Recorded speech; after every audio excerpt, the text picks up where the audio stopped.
أشهد أن محمد رسول الله۔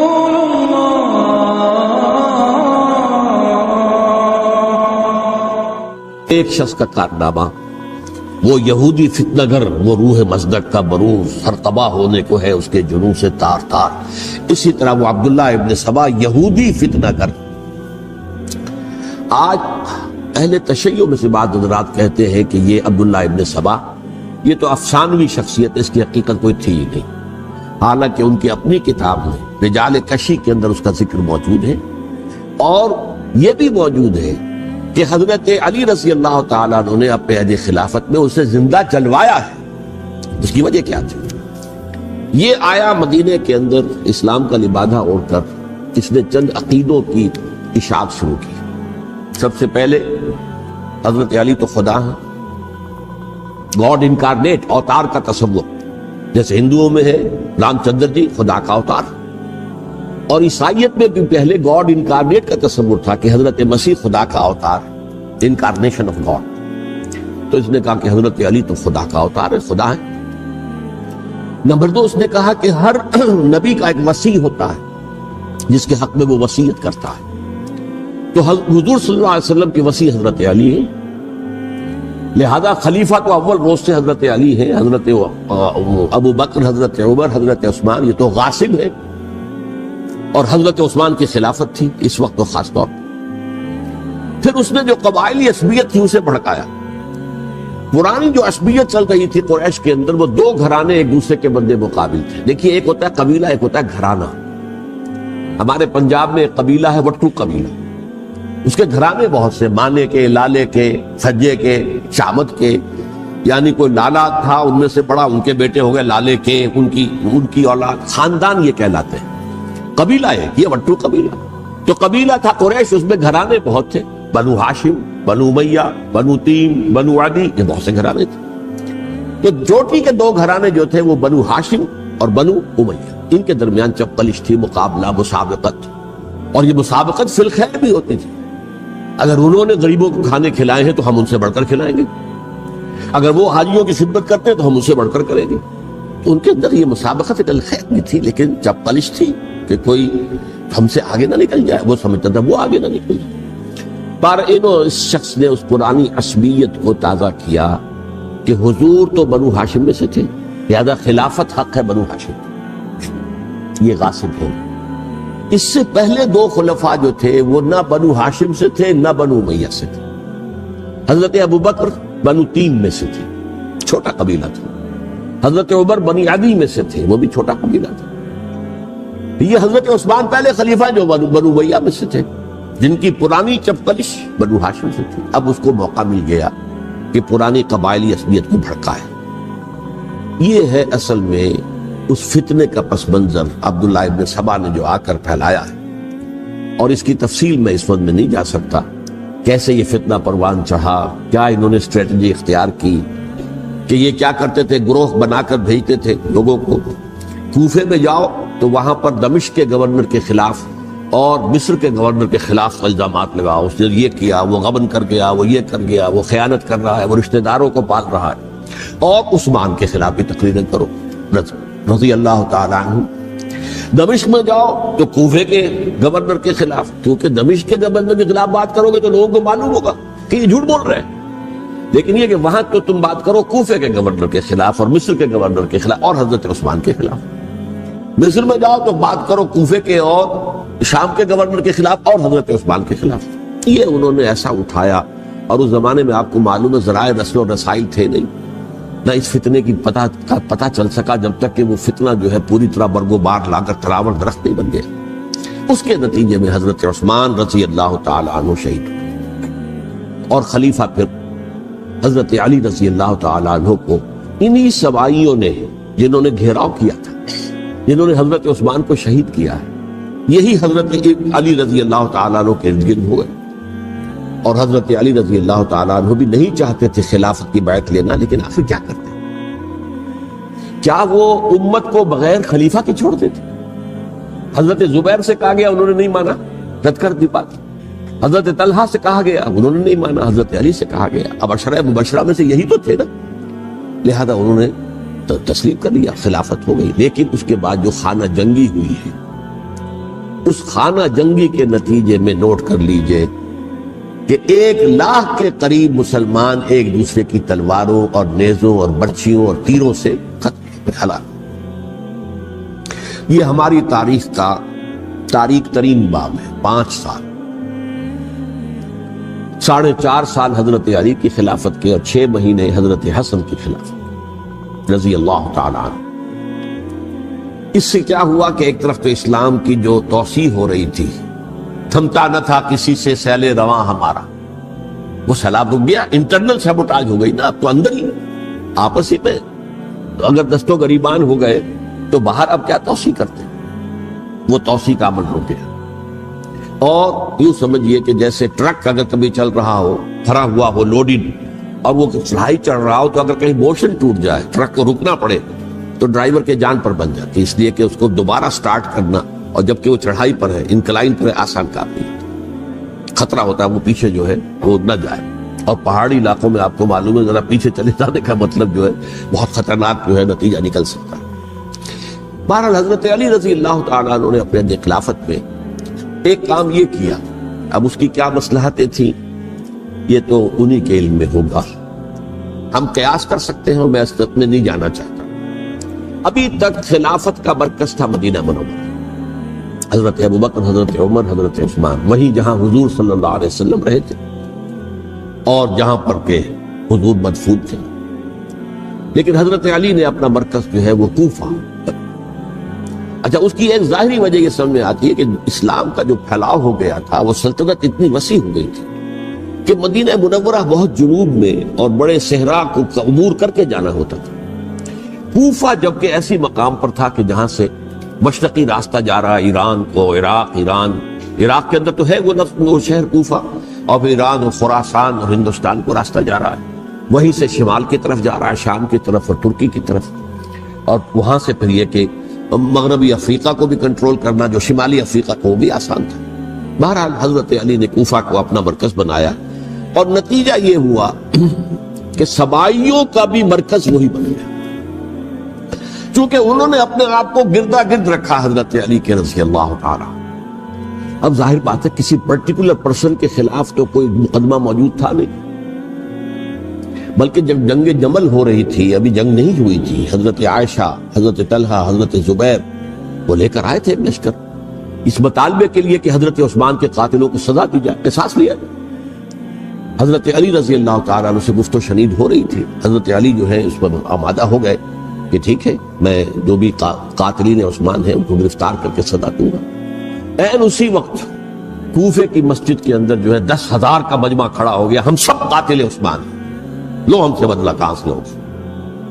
اور انہوں نے کیا کیا، جاتے ہی جنگ چھیڑ دی، جب چھڑ جائے تو یا مرو یا مارو، اس کے سلامت کو چارہ کار ہوتا ہی نہیں۔ ایک رات میں 10,000 مسلمان شہید ہوئے، جن میں 2 عشرہ مبشرہ میں سے حضرت زبیر اور حضرت طلحہ رضی اللہ تعالی۔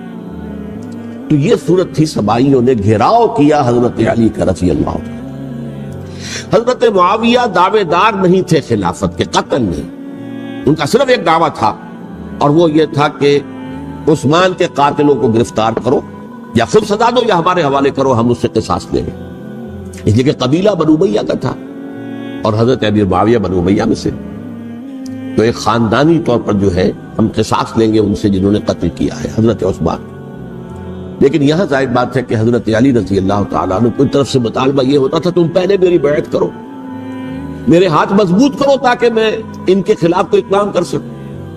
لیکن انہیں یہ اندازہ تھا کہ اگر میں نے بیعت کی تو ظاہر بات ہے کہ حضرت علی تک پہنچنے سے پہلے مجھے گردن اڑا دیں گے، اس لیے کہ سبائی جو ہے وہ آپ کو گھیرے ہوئے۔ بہرحال ایک عجیب الجھاؤ، ایک ڈائلیما تھا، جس کی وجہ سے یہ جنگ چلتی رہی، اور حضرت علی رضی اللہ تعالیٰ عنہ کو انہی کے شیعان علی ہی کے اندر سے وہ جماعت علیحدہ ہوئی تھی جس کو ہم خوارج کے نام سے جانتے ہیں، اور ایک خارجی ملجم ابن ملجم ہی نے حضرت علی کو شہید کیا رضی اللہ تعالیٰ عنہ۔ پھر حضرت حسن رضی اللہ تعالیٰ عنہ، اب دیکھیے کس قدر صحیح بات تھی جو حضرت علی رضی اللہ تعالیٰ عنہ نے فرمائی جب ان سے کہا گیا کہ کیا ہم آپ کے بیٹے حسن کے ہاتھ پر بیعت کر لیں گے رضی اللہ تعالیٰ عنہ۔ فرمایا نہ میں تمہیں اس کا حکم دیتا ہوں نہ میں اس سے روکتا ہوں، یہ تمہارا معاملہ ہے۔ امرہم شورا بینہم، تم اپنے باہمی مشورے سے جو فیصلہ کرو گے ٹھیک ہے، میں نہ حکم دیتا ہوں نہ روکتا ہوں۔ اس کا کیا مطلب ہے؟ باپ کے بعد بیٹے کی خلافت ہرگز حرام نہیں ہے، ورنہ کہتے کیسے ہو سکتا میرا بیٹا؟ نہیں، یہ نہیں کہا۔ حضرت عمر سے بھی کہا گیا تھا کہ اپنے بیٹے کو نامزد کر دیں، عبداللہ ابن عمر کو، تو انہوں نے جواب میں کیا کہا؟ اسے تو طلاق دینی بھی نہیں آتی۔ انہوں نے اپنی کسی زوجہ کو طلاق دی تھی اور اس میں جو صحیح ترین طریقہ ہے وہ اختیار نہیں کیا تھا، انہیں طلاق دینے تک نہیں آتی تو میں اسے خلیفہ بنا دوں۔ یہ نہیں کہا تھا کہ باپ کے بعد بیٹا خلیفہ نہیں ہو سکتا، یہ تو نہیں تھا، کہیں حرام نہیں ہے، نہ کتاب و سنت میں، نہ کوئی حدیث ہے، نہ کہیں قرآن مجید میں۔ تو حضرت علی نے بھی فرمایا رضی اللہ تعالی، نہ میں روکتا ہوں نہ حکم دیتا ہوں، یہ تمہارا اپنا معاملہ ہے۔ بہرحال حضرت حسن رضی اللہ تعالی عنہ نے حضرت امیر معاویہ سے صلح کر لی، خلافت ان کے سپرد کر دی۔ دیکھیے، میں حضرت ابوبکر، حضرت عمر، حضرت عثمان، حضرت علی کے ساتھ حضرت حسن کے دور خلافت کو بھی خلافت راشدہ میں سے سمجھتا ہوں، اور تبھی 30 سال پورے ہوتے ہیں اس حدیث کے مطابق کہ حضور نے فرمایا خلافت 30 برس رہے گی، پھر ملوکیت آ جائے۔ تو حضرت حسن کا بہت بڑا کارنامہ یہ ہے کہ اس خانہ جنگی کا دروازہ بند کر، اور یہ پیشن گوئی تھی حضور کی صلی اللہ علیہ وسلم۔ حضرت حسن جو بچے تھے حضور کے انتقال سے پہلے، میرا یہ بیٹا مسلمانوں کے 2 گروہوں میں صلح کرائے گا، یہ حضور کی پیشن گوئی تھی، اور وہ پیشن گوئی حضرت حسن کے علم میں بھی ہوگی یقیناً۔ بہرحال انہوں نے صلح کی حضرت امیر معاویہ کے ساتھ رضی اللہ تعالی عنہ، خلافت ان کے حوالے کر دی، اور کچھ شرائط تھیں طے ہو گئی، اللہ فیصلہ۔ حضور کی تو یہ پیشن گوئی جو ہے صحیح ثابت ہوئی کہ میرا یہ بیٹا مسلمانوں کے 2 بڑے گروہوں کے درمیان صلح کرا دے، اور سبائیوں نے انہیں تانے دیے، یا عار المومنین، اے مومنوں کے لیے موجب عار، موجب شرم، تم نے بزدلی دکھائی، تم نے امیر معاویہ کو خلیفہ تسلیم کر لیا، تم نے بزدلی دکھائی، معاذ اللہ ثم معاذ اللہ ثم معاذ اللہ۔ اب میں کچھ باتیں حضرت امیر معاویہ کے بارے میں کہنا چاہوں، اس لیے کہ وہاں اس میں نے حضرت معاویہ کے بارے میں یہ تو بہت شدت کے ساتھ کہا تھا، اور میں اب بھی اس پر قائم ہوں اور پوری طریقے سے قائم ہوں۔ میرا مستقل موقف یہی ہے کہ حضرت معاویہ رضی اللہ تعالیٰ عنہ کے دور خلافت کو ہم خلافت راشدہ میں شامل نہیں سمجھتے، اہل سنت میں سے کوئی بھی نہیں سمجھتا، لیکن اس کے ساتھ میں نے حضرت امیر معاویہ کے کچھ مناقب بھی بیان کیے تاکہ پلڑا جو ہے ترازو کا، اس کے دونوں پلڑے سامنے آئے۔ لیکن یہ کہ وہ حصہ میرے اس بیان کا نکال دیا گیا، ختم کر دیا گیا، یہ میں نہیں جانتا کہ اس میں کیا مصلحت دیکھی گئی ہے۔ اس میں تو کسی کے لیے کوئی معاملہ ایسا نہیں تھا، کسی کے جذبات کو جو ہے وہ ٹھیس پہنچانے والا، کیونکہ میں نے کہا وہ خلیفہ راشد نہیں تھی، صاف میں نے کہا، بلکہ وہ دور ملوکیت کا آغاز ان سے ہو گیا۔ بلکہ جب ایک صاحب نے یہ کہا کہ کربلا کے بعد سے دور ملوکیت آ رہی تھی، تو میں نے کہا نہیں جناب، دور ملوکیت تو 20 سال پہلے پوری ہو چکی تھی، شروع ہو چکی تھی۔ حضرت امیر معاویہ کے بھی 20 سال میں وہ دور ملوکیت میں شمار ہے۔ انہیں کسرى العرب بھی کہا گیا، عرب کے کسریٰ، جو شہنشاہ ایران کا خطاب تھا، حضرت معاویہ رضی اللہ تعالیٰ عنہ کو کسرى العرب کہا گیا، عرب کا کسریٰ یہ۔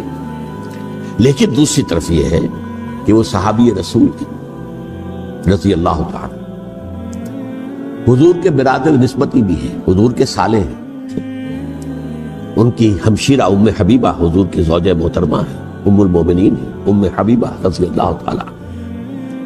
پھر کس قدر معتمد علیہ تھے حضور کے کہ کاتبان وحی میں شامل تھے، وحی کی کتابت کرنے والے چند لوگ تھے جنہیں کہ حضور کہتے تھے کہ اب یہ آیت لکھ لو، ان میں سے ایک امیر معاویہ بھی رضی اللہ تعالیٰ۔ تو بڑے توازن کی ضرورت ہے۔ دیکھیے صحابہ کرام کا جہاں تک تعلق ہے، اہل سنت کا موقف یہ ہے کہ صحابہ کلہم عدول، صحابہ سب کے سب نیک نیت ہے، اور ان کی روایت جو ہے قبول کی جائے گی، رد نہیں کی جائے گی، ان پر کوئی جرح و تعدیل نہیں ہوگی، اس لیے کہ ان کا تزکیہ محمد رسول اللہ صلی اللہ علیہ وسلم نے کیا تھا۔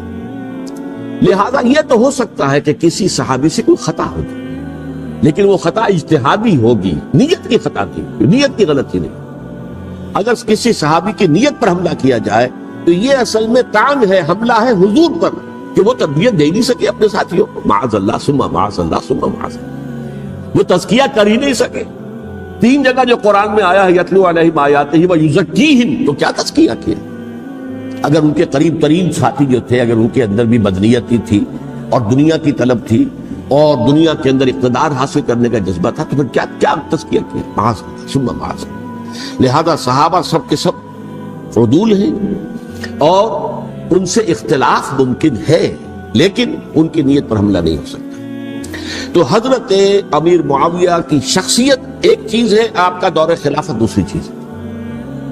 شخصیت کے اعتبار سے صحابی رسول ہیں، برادر نسبتی ہیں حضور کے صلی اللہ علیہ وسلم، اور پھر یہ کہ اس قدر معتمد علیہ ہے صحابہ میں سے کہ وہ کاتبان وحی، یہ عام آدمی کے کرنے کا کام نہیں تھا جو وحی کی کتابت کرے، اللہ کے کلام کی۔ البتہ یہ ہے کہ جیسا کہ میں نے عرض کیا، ان کا دور خلافت راشدہ نہیں ہے، وہ ملوکیت کا دور ہے۔ یہ میں نے جیسا کہ عرض کیا، میں نے ایک صاحب نے جب یہ کہا کہ ملوکیت شروع ہو رہی تھی، میں نے کہا شروع نہیں ہو رہی تھی، ملوکیت تو 20 سال پہلے شروع ہو چکی تھی۔ اسی طریقے سے ایک صاحب نے کہا تھا کہ اسلام کو قائم کرنے کے لیے حضرت حسین میدان میں آئے، میں نے کہا یہ بھی غلط ہے، اسلام تو 60 سال پہلے قائم ہو چکا تھا، نبی اکرم صلی اللہ علیہ وسلم کے دست مبارک سے اسلام قائم ہو گیا، جاء الحق وزهق الباطل ان الباطل کان زهوقا۔ پھر 30 برس تک وہ کامل شکل کے اندر قائم رہا۔ تو اسلام جو ہے وہ در حقیقت اب قائم کرنے والی بات نہیں تھی، البتہ اس کے اندر زوال شروع ہو گیا تھا۔ اس زوال کے عمل کو روکنے کے لیے حضرت حسین میدان میں آئے۔ یہ چیز کو صحیح تاریخی پرسپیکٹو میں رکھنا، تو جس طرح سے دین کو قائم کرنے کے لیے دیکھیے، قائم تو کیا محمد رسول اللہ صلی اللہ علیہ وسلم والذین معہ رضی اللہ تعالی عنہ، انہوں نے کیا تھا۔ ہاں اب جو ہے وہ اپنی اس شاندار حیثیت سے نیچے گرنے لگا تھا، وہ میں بعد میں عرض کروں گا کہ میں نے اس سے کیا عرض کیا تھا کہ یہ اس زوال کو روکنے کے لیے کسی طریقے سے یہ اپنی اصل حقیقت پہ قائم رہے، یہ حضرت حسین رضی اللہ تعالیٰ عنہ کی سعی تھی۔ اچھا، حضرت امیر معاویہ کے جو 20 سال ہیں وہ پورے امن، سکون، اطمینان، کوئی جھگڑا، کوئی فساد، کوئی اختلاف، کوئی باہمی خانہ، کچھ 20 سال۔ یہ بھی تاریخ کی بڑی چشم کشا حقیقت ہے جو عام طور پر لوگوں کے علم میں نہیں ہے۔ سبائی بھی دبتے رہے، حضرت امیر معاویہ کی حکومت اتنی مضبوط تھی، کنٹرول، کہ ان کو کچھ سر اٹھانے کا موقع نہیں ملا۔ موجود تھے، دبکے رہے، جیسے کہ میں نے کہا ریولوشن کے آخری مرحلے پر آ کر جو مخالفین ہیں وہ دب جاتے ہیں کہ پھر دیکھیں گے موقع ملے گا تو پھر لیں گے ان سے حساب کتاب۔ 20 سال رہے ہیں پورے امن کے۔ 10 سال کے بعد یعنی درمیان میں ہے حضرت امیر معاویہ کا عہد خلافت۔ ایک صحابی جو کہ بزرگ صحابہ میں سے ہے، مغیرہ ابن شعبہ رضی اللہ تعالی عنہ، وہ آتے ہیں اور وہ کہتے ہیں کہ دیکھیے امیر المومنین، کتنی بڑی خانہ جنگی رہی تھی مسلمانوں کی آپس میں، اور اب بھی اگر آپ کسی کو نامزد کیے بغیر چھوڑ گئے امت کو تو پھر خانہ جنگی ہو جائے۔ 1 لاکھ اس وقت جو ہے وہ ہلاک ہوئے تھے، نہ معلوم اب کتنے ہلاک۔ لہٰذا آپ اپنی زندگی ہی میں نامزد کر دیجئے کسی کو خلیفہ، ولی عہد بنا دیجئے۔ حضرت امیر معاویہ نے ابتداءً جو ہے انکار کیا نہیں، لیکن ان کے دلائل ایسے تھے وزنی، اور میں سمجھتا ہوں کہ وہ بات صحیح تھی جو مغیرہ ابن شعبہ نے کہی، اس لیے کہ اب صحابہ کرام میں سے جو کبار صحابہ تھے وہ تو سب دنیا سے رخصت ہو چکے تھے۔ اب تو یا صغار صحابہ رہ گئے تھے جو حضور کے زمانے میں بچے تھے، حضرت حسن، حضرت حسین، عبداللہ ابن زبیر، یہ بچے تھے نا، یا تو وہ تھے، اور یا بالکل نو مسلم تھے، اور نو مسلموں میں بڑی تعداد وہ تھی جو ایرانیوں کی تھی، شامیوں کی تھی، ادھر کی تھی، ادھر کی تھی، تو ان کو تو ظاہر بات ہے کہ تربیت نبوی سے کیا خلافت راشدہ سے بھی اکثر و بیشتر کو کوئی حصہ ملا ہی نہیں۔ تو اس صورت میں اب وہ اعلیٰ ترین معیار پر حکومت کے نظام کو قائم کرنا ممکن نہیں ہے۔ کوئی قبائلی عصبیت جب تک حکومت کی پشت پر نہیں ہوگی، حکومت مستحکم نہیں ہوگی۔ یہ گویا کہ ایک جس کو کہتے ہیں کہ حقیقت بینی، واقعیت پسندی، ایک آئیڈیالزم ہے اور ایک ریئلزم ہے کہ آپ فیکٹس آن دی گراؤنڈ کو غور کریں، سوچیں اس کے اوپر اور پھر کوئی فیصلہ کریں۔ اس اعتبار سے پھر حضرت امیر معاویہ نے بات مان لی اور بیعت لے لی لوگوں سے حضرت یزید کے لیے کہ یہ خلیفہ ہوں گے میرے بعد، اس کو ولی عہدی کہتے ہیں۔ اچھا، اس وقت 5 افراد ایسے تھے کہ جنہوں نے اس سے اختلاف کیا۔ یہ بات بہت اہم ہے. میرا کتابچہ ہے سانحہ کربلا، اس کے کچھ نسخے آج یہاں ہوں گے، آپ لوگ پڑھیے اسے غور سے اور پھیلائیے تاکہ حقیقت سامنے آئے.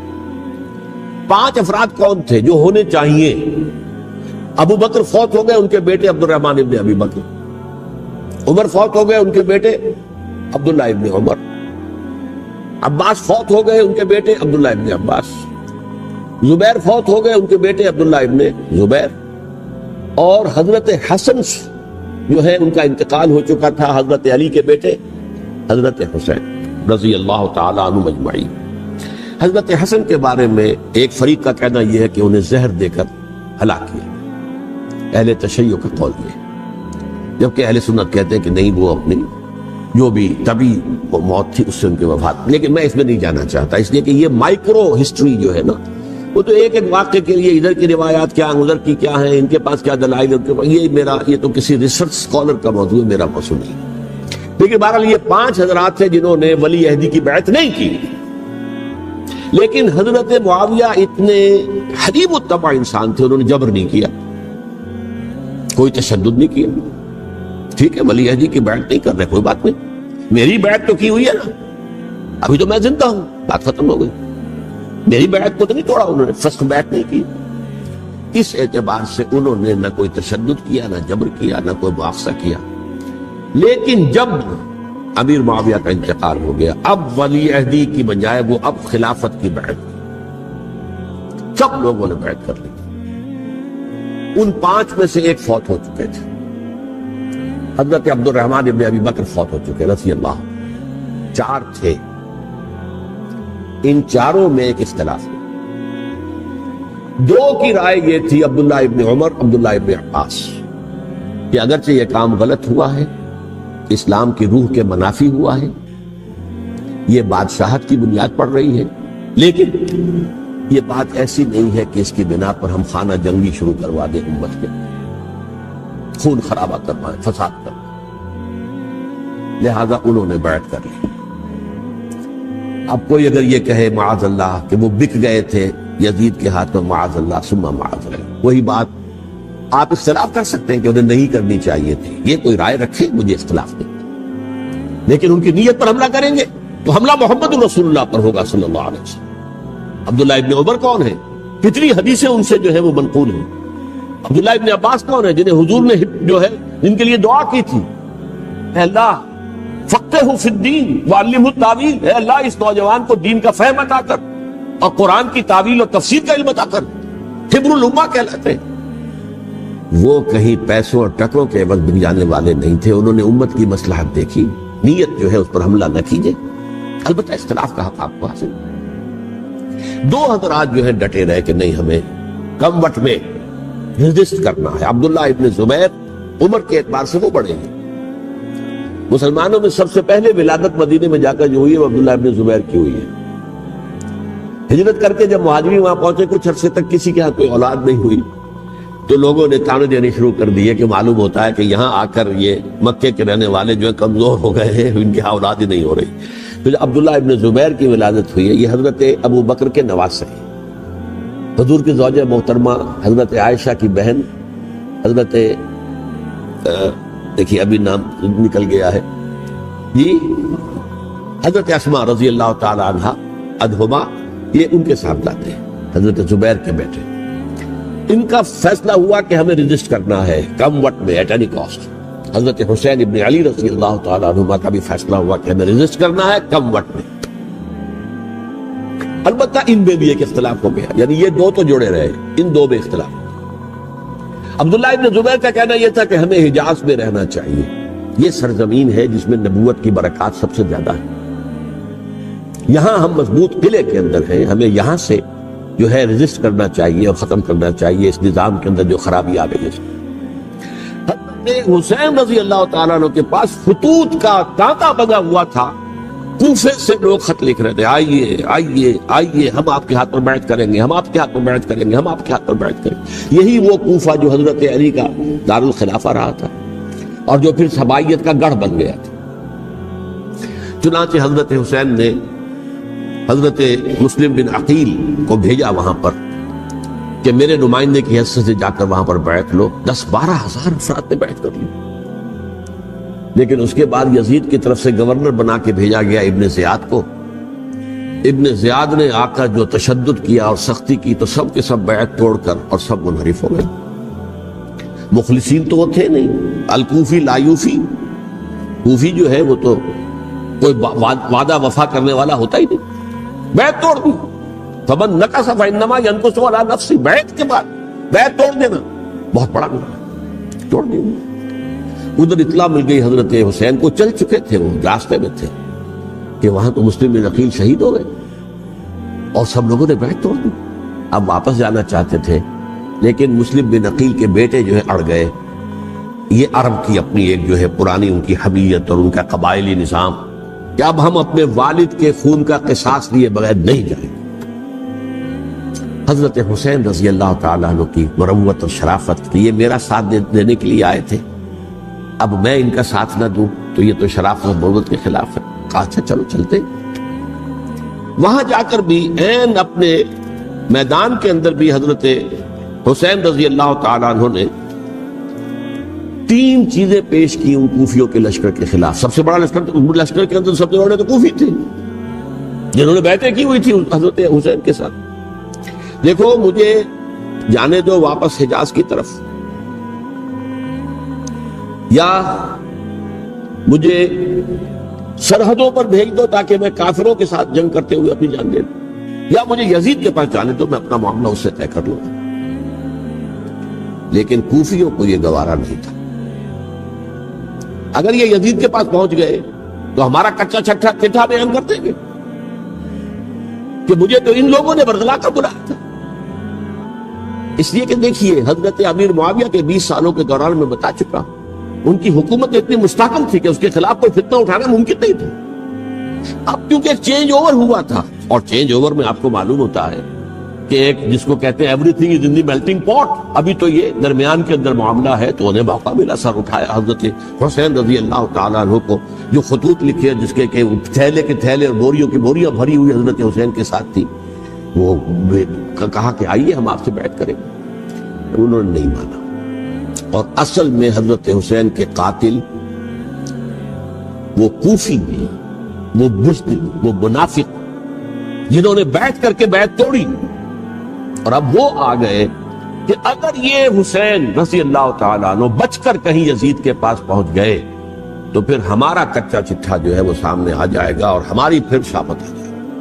لہذا انہوں نے قتل کیا حضرت حسین کو رضی اللہ تعالیٰ. ایک بات جو علامہ ڈاکٹر قلب صادق نے فرمائی، اور مجھے میرے علم میں یہ بات پہلے نہیں تھی، وہ یہ کہ حضرت حسین کے قتل کا فتویٰ ایک بہت بڑے مفتی نے دیا تھا. یہ بات بھی ذرا سمجھ لیجیے. حضرت حسین رضی اللہ تعالیٰ عنہ کے قتل کا فتویٰ ایک بہت بڑے مفتی نے دیا تھا. کیوں دیا تھا؟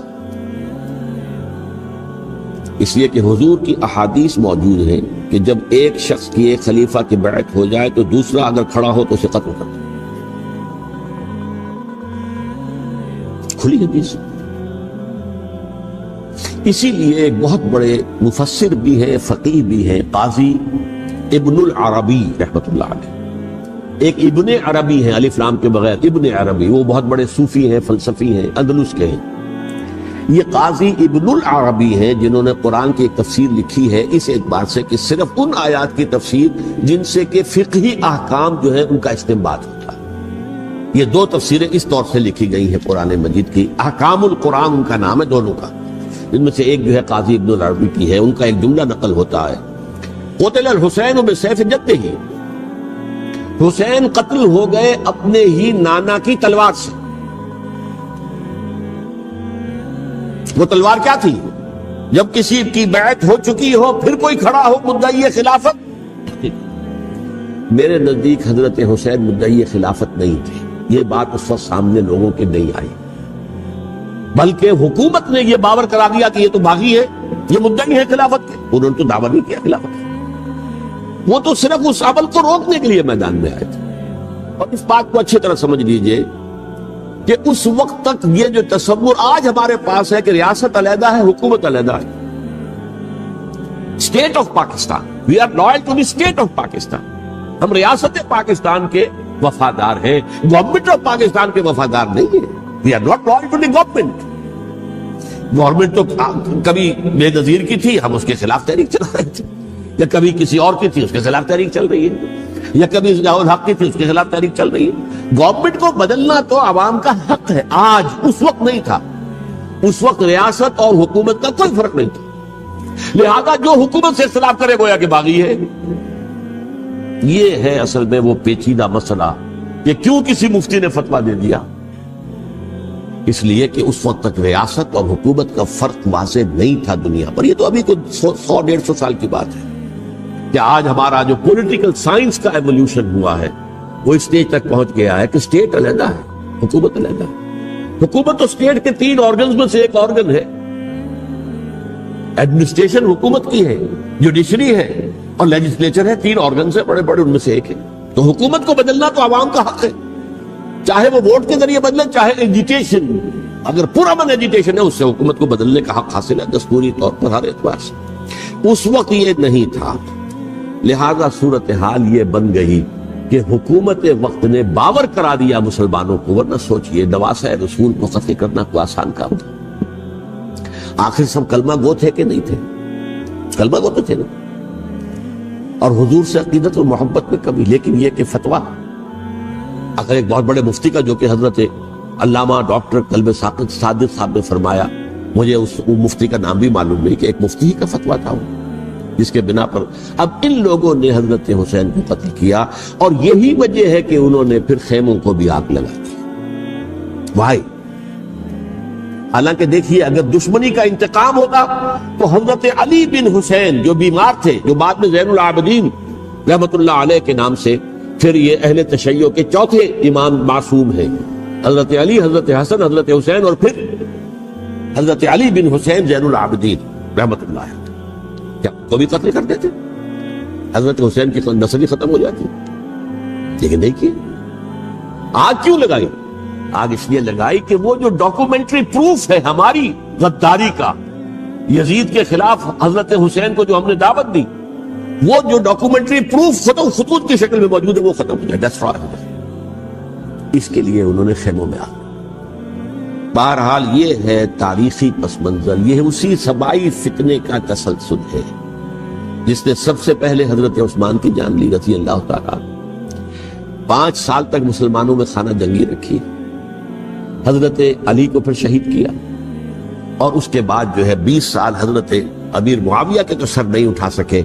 لیکن پھر جب ایک چینج اوور ہو رہا تھا تو اس وقت انہوں نے موقع غنیمت سمجھا کہ اب کھڑے ہو جاؤ اور اب دوبارہ ایک فتنہ جو ہے اس کو امت کے اندر پیدا کر دو. اچھا، اس معاملے میں ایک بات جو میں نے وہاں کہی کہ ہمارے ہاں شاعرانہ جو مبالغہ آمیزی ہے، یہ میری گفتگو کا حصہ انہوں نے حذف کر دیا.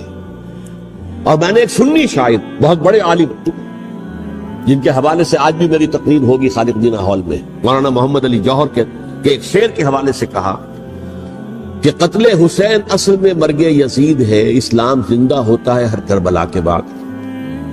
میں نے کہا بالکل محمل شعر ہے. اسلام مرا ہی نہیں تھا، زندہ ہونے کا کیا سوال. اور اگر کسی درجے میں مزمحل یا زخمی ہوا تھا تو وہ تو رہا، کربلا کے بعد بھی رہا. یزید کی حکومت بھی رہی، بنو امیہ کی حکومت بھی چلی، کوئی تبدیلی تو نہیں آئی. یہ کیا کہہ رہے ہیں کہ اسلام زندہ ہوتا ہے کربلا کے بعد؟ میں نے کہا اسلام مرا نہیں تھا. جیسے میں نے یہ کہا کہ ملوکیت جو ہے وہ اب شروع نہیں ہوئی، ملوکیت تو 20 برس پہلے شروع ہو چکی تھی حضرت امیر معاویہ کی. لیکن ظاہر بات ہے کہ حضرت حسن نے، حضرت حسین نے اس کو قبول کیا، اور حضرت حسین نے تو پھر 10 سال تک ولی عہدی جو تھی چاہے بیعت نہیں کی لیکن اس کے خلاف میدان میں آ کر چیلنج تو نہیں کیا. اس اعتبار سے یہ معاملہ جو ہے اسلام زندہ ہوتا ہے کربلا کے بعد، یہ بے تکی بات ہے. ہاں، حضرت شاہ اسماعیل شہید رحمت اللہ علیہ کی اگر میں تشبیہ کو، تمثیل کو سامنے رکھوں تو اسلام کی عمارت 6 منزلہ ہے، 6ٹھی منزل ٹاپ کی وہ گر گئی، 5 منزلیں انٹیکٹ تھیں، اسلام مرا نہیں تھا. عدالت میں شریعت کے مطابق فیصلے ہو رہے تھے، قاضی تھے، مفتی تھے، شریعت نافذ تھی، اسلام کہاں مرا تھا. جبکہ خود کہہ رہے ہیں علامہ قلب صادق کے ایک مفتی کے فتوے سے حضرت حسین کو قتل کیا گیا. اب وہ مفتی کی رائے اس کی بدنیتی ہو جو بھی ہو وہ جانے، اللہ جانے، لیکن عام مسلمان کیا کرے؟ اس پہلو سے اسلام مرا نہیں تھا۔ ہاں ایک منزل گر گئی تھی، وہ گری نہیں، 1000 برس تک گری نہیں، یہاں تک کہ آ کر مغربی امپیریلزم نے اس کے گرایا، ملوکیت کا معاملہ ختم کیا اور وہ جبرین ملوکیت دوسری آ گئی، ورنہ وہی سب بادشاہی چلی ہے۔ بلکہ دور بنو امیہ میں وہ بادشاہی پوری طرح اس نے بالوں پر نہیں نکالے تھے، اصل بالوں پر تو اس نے نکالے ہیں دور بنو عباس میں آ کر۔ اور پھر سلاطین جو ہے ترک، جو ترک خلفاء ہیں، ان کا بھی بادشاہت تھی، اور کیا تھا، وہ خلافت تو نہیں تھی۔ تو یہ تو اسلام میں جو بھی نقص واقع ہو گیا تھا، کبھی واقع ہو گئی تھی، وہ جو کی توں برقرار ہے، اس کو بھی تسلیم کیا۔ میں اللہ کا شکر ادا کر کے کہتا ہوں کہ دونوں حضرات، دونوں شیعہ دانشور اور بڑی اعلیٰ سطح کے جو شیعہ عالم تھے، انہوں نے اس بات کو تسلیم کیا اور میری اس بات کو چیلنج نہیں کیا۔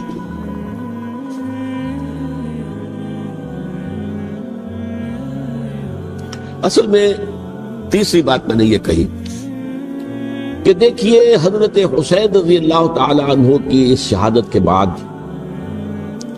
اس کے بعد واقعہ حرہ بھی ہوا، جو واقعہ کربلا سے بھی بعض اعتبارات سے زیادہ بھیانک اور زیادہ گھناؤنا واقعہ بنو امیہ کی تاریخ ہے، جس کو لوگ جانتے ہی نہیں۔ مدینہ کے کچھ لوگوں نے بغاوت کی اور انہوں نے اس کے خلاف فوج بھیجی، اور فوج کو جب مدینہ فتح کر لیا، 3 دن کے لیے حلال کر دیا، جو چاہو کرو، یہاں جسے چاہو مارو، جسے چاہو لوٹو، جس کا گھر چاہو برباد کرو، جس عورت کو چاہو ریپ کرو۔ اور یہ مدینہ النبی کے اندر ہوا، تو کاٹ کھانے والی ملوکیت کے اندر بہت سے واقعات ہوئے۔ عبداللہ ابن زبیر کھڑے ہوئے، انہوں نے حکومت قائم کی تھی، لیکن یہ کہ وہ تو 6 سال کے لیے کامیاب بھی رہے، ایک حکومت قائم کی، بنو امیہ کے ہاتھ پر بیعت نہیں کی، بالآخر ان کی حکومت بھی ختم ہو گئی۔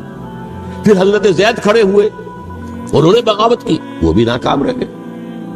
پھر بنو عباس میں کھڑے ہوئے حضرت نفس زکیہ، حضرت حسن رضی اللہ تعالیٰ عنہ کے اولاد میں سے، وہ بھی ناکام ہو گئے، شہید ہو گئے۔ پھر یہ سمجھ لیا گیا کہ اب یہ جہاں تک 6ٹھی منزل ہے وہ تو دوبارہ تعمیر نہیں ہو سکتی، یہ تو جس کی لاٹھی اس کی بھینس، جس کے پاس طاقت ہوگی اس کی حکومت ہوگی، جس کا قبیلہ زیادہ قوی ہوگا، جس قبیلے میں زیادہ عصبیت ہوگی، مضبوط ہوگا، متحد ہوگا، طاقتور ہوگا، اسی کی حکومت ہوگی۔ البتہ اس کے نیچے لوگوں کے اخلاق کی اصلاح کرو۔ صوفیاء کرام نے وہ کام اپنے ذمہ لیا، اور بالکل وہی کام ہے کہ جو ائمہ اہل بیت کرتے رہے۔ حضرت حسن کی اولاد میں پھر حضرت علی بن حسین رضی اللہ تعالی، حضرت حسین کی اولاد میں پھر امام محمد باقر، امام محمد جعفر صادق، اور اس کے بعد بھی 5 اور، کسی نے بغاوت نہیں کی۔ جیسے علماء کرام کام کر رہے تھے اور جیسے صوفیاء کرام کام کر رہے تھے، ایسے ہی وہ مسلمانوں کی علمی تربیت، روحانی تربیت و تزکیہ کر رہے تھے، کسی نے حکومت کو چیلنج نہیں کیا۔ نوٹ کر لیجیے اس بات۔ حضرت علی نے بھی چیلنج نہیں کیا تھا، حضرت حسن نے چیلنج نہیں کیا، خود صلح کر لی۔ تو ائمہ اہل بیت جو 12 یہ گنتے ہیں، جن میں سے آخری جو ہے حضرت مہدی کو تو ابھی ظاہر ہونا ہے، ان کے عقیدے کے مطابق وہ روح پوش ہیں، وہ ظاہر ہوں گے، لیکن 11 حضرات کے بارے میں یہ کہ حضرت حسین کے سوا کسی نے بھی چیلنج نہیں کیا پختہ کو، اور حضرت حسین نے بھی اس مغالطے پر کیا کہ کوفی ساتھ دیں گے، اور یہ موقع ہے کہ یہ جو 6ٹھی منزل اسلام کی گر گئی ہے اسے دوبارہ تعمیر کر دیا جائے۔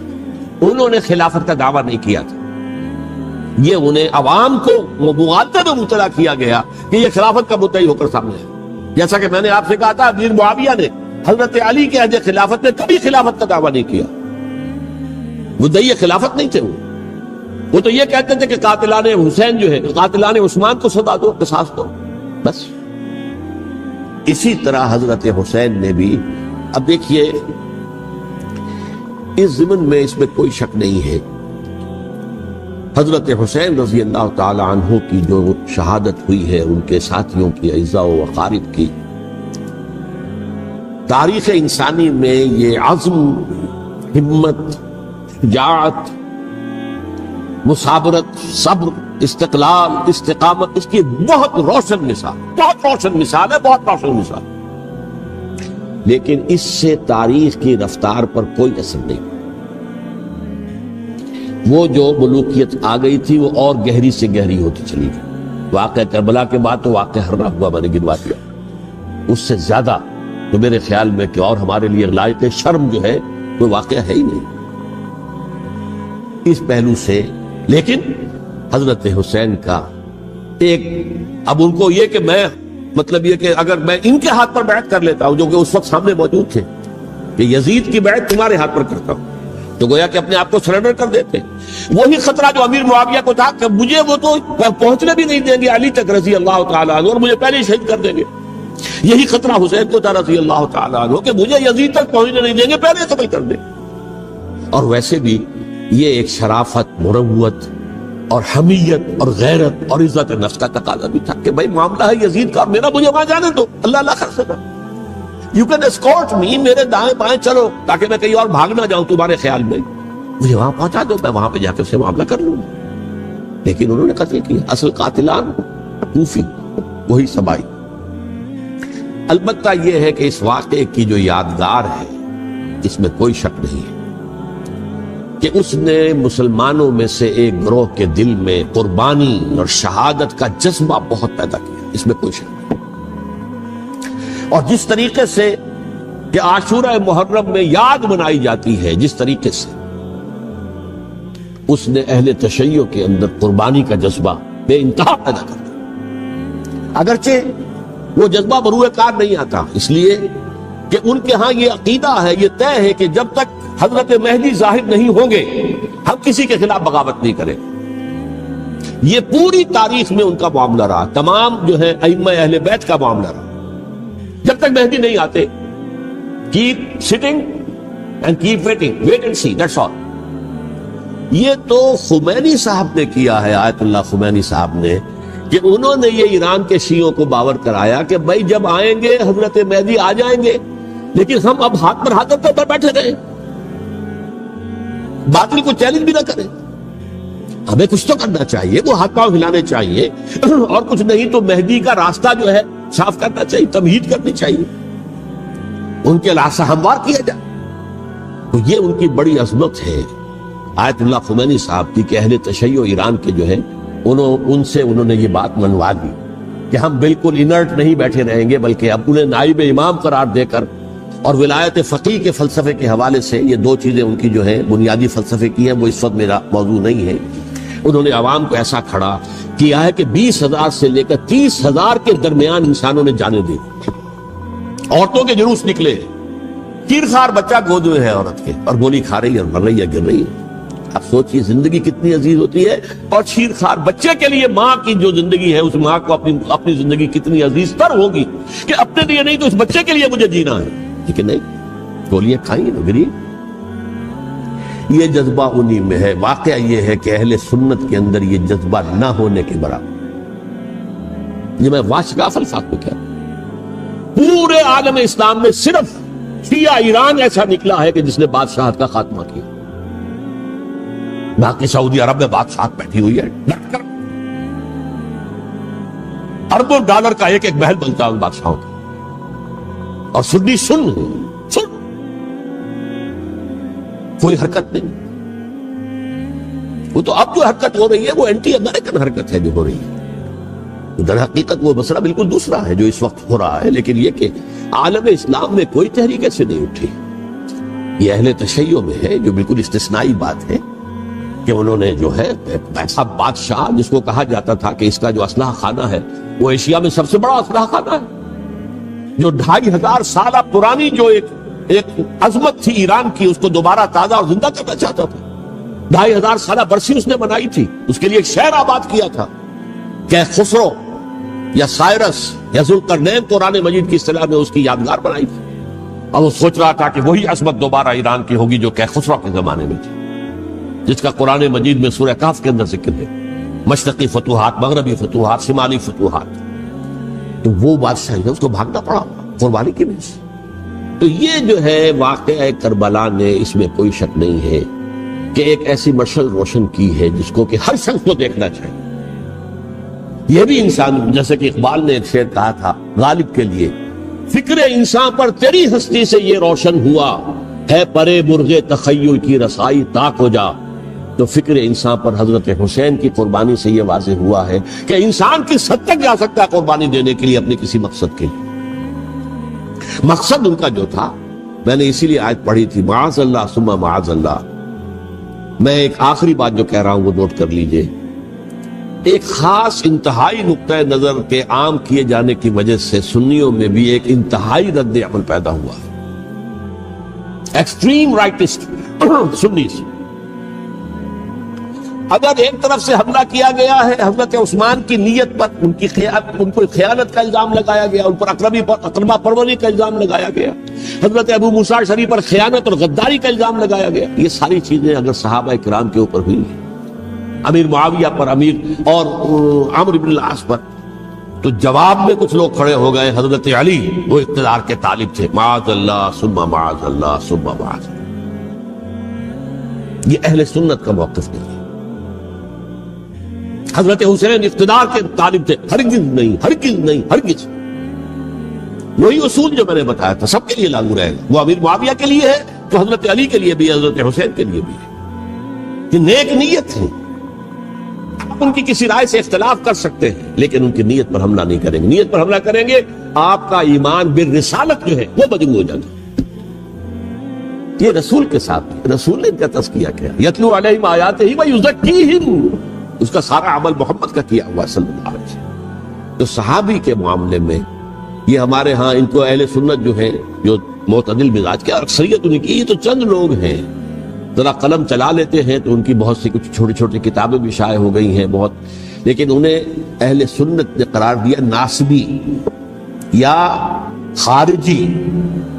جیسے خوارج نے کہا تھا حضرت علی بھی کافر ہے اور حضرت امیر معاویہ بھی کافر ہے، حضرت عمرو بن العاص بھی کافر ہے، معاذ اللہ ثم معاذ اللہ۔ ایسے ہی کچھ لوگ حضرت حسین پر بھی الزام لگاتے ہیں کہ اقتدار کی حوث اور طلب کے اندر انہوں نے یہ سارا سفر کیا تھا، اور بس یہ ہے کہ وہ جو بازی تھی وہ ہار گئے۔ اللہ اللہ خیر اللہ، اس سے آگے کیا ہے باب؟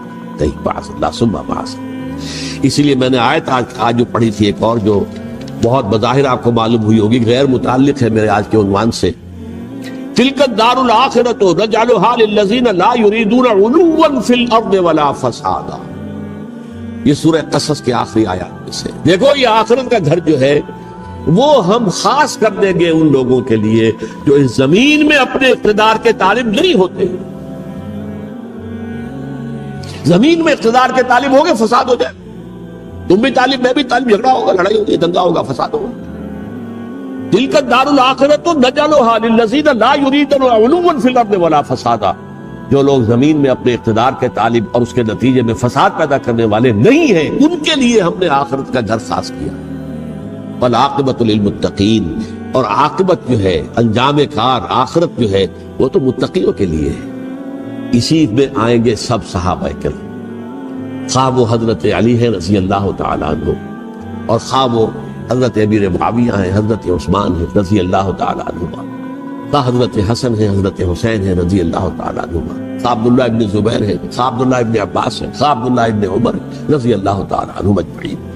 اس اصول کو سامنے رکھ کر اختلاف آپ کر سکتے ہیں کسی سے بھی، لیکن کسی کی نیت پر حملہ کریں گے تو اصل میں آپ کا ایمان بالرسالت مجروح ہو جائے گا۔ علی کو نبی اکرم صلی اللہ علیہ وسلم نے اپنا نائب بنا کر چھوڑا تھا جب غزوہ تبوک میں جا رہے تھے مدینے میں۔ حضرت علی نے کہا بھی کہ مجھے آپ عورتوں کے ساتھ بٹھا کے جا رہے، فرمایا تمہارا مقام میرے ساتھ وہی ہے جو موسیٰ کے ساتھ ہارون کا تھا۔ ہارون کو چھوڑ کر گئے تھے نا یہودیوں کے پاس جب گئے تھے تورات لینے کے لیے، تو تمہارا وہی مقام ہے میرے ساتھ۔ یہ حضرت علی ہیں رضی اللہ، ان کے بارے میں میرا، ان کی کیا عظمت میری نگاہ۔ تو یہ 3 کتابچے ہیں، مجھے نہیں معلوم تیسرا یہاں ہے یا نہیں ہے، بہرحال آپ لوگوں کو ریکمینڈ کر رہا ہوں کہ ان کا مطالعہ کریں۔ اب یہ کہ آخری بات یہ کہ اصل ہمارے کرنے کا کام کیا ہے۔ دیکھیے کیوں نہیں کیا کسی نے بھی خروج کا معاملہ، وہ میں واضح کر چکا ہوں، بغاوت نہیں کی۔ کیوں؟ ایک تو ریاست اور حکومت میں فرق نہیں تھا، ذرا کھڑا ہو اور وہ باغی قرار پائیں گے، واجب القتل ہو جائے گا، فتوے کی زد میں آ جائے، یہ معاملہ تھا۔ اور دوسرے یہ کہ عمارت پوری گری نہیں تھی، ایک منزل گری تھی۔ آج ہم کہاں کھڑے ہیں؟ پوری عمارت گری ہوئی ہے، نہ شرعی عدالتیں ہیں، نہ شرعی فیصلے ہیں، نہ احکام الہی نافذ ہے، نہ حدود اور قصاص کے معاملات، کچھ بھی نہیں۔ ہمارا فرض کیا ہے؟ حضرت حسین کی مدح کرتے رہیے، تعریف کرتے رہیے، صحابہ کرام کی مدح کرتے رہیے، مدح صحابہ، اس کے لیے مجلسیں قائم ہو رہی۔ بھائی کر کیا رہے ہو؟ تھے تو آبا وہ تمہارے ہی، مگر تم کیا ہو؟ ہاتھ پر ہاتھ دھرے منتظر فردا، تلک امت قد خلت لہا ما کسبت ولکم ما کسبتم۔ وہ تو ایک امت تھی جو چلی گئی، اللہ کے ہاں پہنچ گئے، جو کچھ انہوں نے کمایا وہ ان کے لیے، تمہارے لیے نہیں ہے۔ تمہارے لیے وہ ہوگا جو تم کماؤ۔ ہمارے لیے راستہ اب یہی ہے کہ خلافت راشدہ کے مکمل نظام کو اثر نو قائم کرنے کے لیے منہج انقلاب نبوی کو اختیار کریں۔ میری کتاب اس پر، کیسٹس اس پر، آڈیو کیسٹ، ویڈیو کیسٹ، سی ڈیز، نہ معلوم ڈی وی ڈی، سب کچھ موجود۔ سیرت النبی پر تو میں عرض کر چکا ہوں، فلسفہ سیرت النبی سمجھنا ہے تو میری کتاب پڑھیے، ورنہ سیرت النبی آپ پڑھ لیں گے، واقعات معلوم ہو جائیں گے، فلسفہ سیرت سامنے نہیں آئے، اس کا آپ مطالعہ کریں گے میری کتاب سے۔ اور دوسرے یہ کہ یہ خلافت قائم کرنے کے لیے جو جد و جہد ہم کر رہے ہیں، تحریک خلافت پاکستان جس کا میں داعی ہوں ادنا سا، وہ تنظیم نہیں ہے، میں اس کا امیر نہیں ہوں، وہ ایک تحریک ہے۔ جیسے تحریک پاکستان کہلاتی تھی، جس کی تنظیم تھی مسلم لیگ، پارٹی کا نام مسلم لیگ تھا، لیکن تحریک پاکستان، اس طرح تحریک خلافت پاکستان وہ ہم نے چلائی ہے تنظیم اسلامی کے تحت۔ یہ خلافت جب پہلی چلی تھی آج سے 84 سال قبل، نومبر 1921 میں خالد دینا ہال میں وہ مقدمہ چلا تھا، جس کے نتیجے میں بڑے بڑے جو لیڈر تھے ہمارے، مولانا محمد علی جوہر اور مولانا حسین احمد مدنی اور مولانا ابوالکلام آزاد، ان سب کو 2 سال کی قید کی سزا سنائی گئی تھی، بغاوت، مقدمہ بغاوت، یہ خالد دینا ہال۔ اسی میں سن 91 یا 92 میں نے 3 دن تقریریں کی تھی، جن میں آج سے پھر میں 3 تقریریں کرنے والا ہوں، ایک آج شام کو، ایک کل شام کو رات 9 بجے، آج بھی کل بھی، ایک پرسوں اتوار کی صبح کو 10 بجے ہے کیا 11 بجے۔ تو ان میں آپ حضرات شرکت فرمائیں، تاکہ اصل جو ہمارے کرنے کا کام ہے، تاریخ کو بھی سمجھنا چاہیے، تاریخ کے عوامل کیا ہیں، کیا پس پردہ عوامل کار فرما تھے، کیا کسی شے کی اصل حقیقت ہے، وہ سمجھنا چاہیے۔ لیکن یہ ہے کہ اس اعتبار سے میں نے جب یہ لفظ استعمال کیا تھا اس مذاکرے میں، لپ سروس، کہ یہ ہم صرف لپ سروس کرتے رہے، مدح کے بیان کرتے رہے، منقبت بیان کرتے رہے، حضور کی نعتیں کہتے رہے، اس سے تو بات نہیں بنے گی جب تک کہ وہ فرض منصبی شہادت علی الناس کا جو ہمارے ذمے ہے بحیثیت امت محمد صلی اللہ علیہ وسلم، اس کو ادا نہ کرے۔ مجھے خوشی ہے کہ اس کی بھی تائید دونوں حضرات نے کہ ہاں یہ لپ سروس کا معاملہ ہے۔ اللہ تعالی حضرت حسین کے نقش قدم پر چلتے ہوئے، بلکہ اصل میں تو ہمارے لیے اسوہ رسول ہے محمد صلی اللہ علیہ وسلم، اس پر چلتے ہوئے ہم پاکستان میں اسلام کا نظام خلافت قائم کرنے کی جد أشهد أن محمد